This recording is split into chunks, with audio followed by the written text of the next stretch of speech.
નમસ્કાર, કલમયુદ્ધ સમાચારની સાથે હું છું આપની સાથે પાયલ બામભણિયા।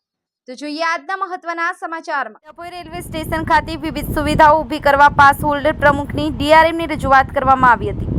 હાલમાં 43 ડિગ્રી ઉપરાંત ગરમીને કારણે મુસાફરો ક્યાં બેસે તેમજ પ્લેટફોર્મ પર ફૂડ સ્ટોલ શેડનો અભાવ, પ્લેટફોર્મ વચ્ચે એફઓબી નથી, પ્લેટફોર્મની લંબાઈ મુજબના શેડ નહીં હોવાની રજૂઆત કરાઈ હતી।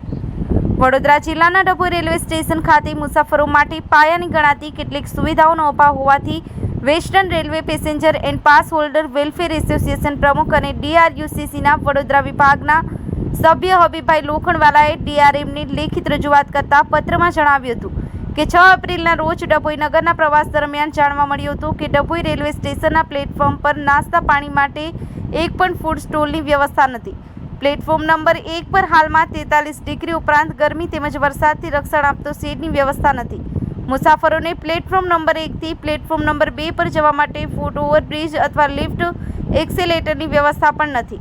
જોકે આ બંને પ્લેટફોર્મ વચ્ચે અંડરપાસની સુવિધાઓ તો છે, પરંતુ અંડરપાસની લંબાઈ વધુ હોય વૃદ્ધ તેમજ દિવ્યાંગ મુસાફરો અંડરપાસનો ઉપયોગ કરતા નથી, જેથી રેલવે સેવામાં મુસાફરો કરતા રેલવેને નુકસાન થવાની ભીતિ પણ રહેલી છે।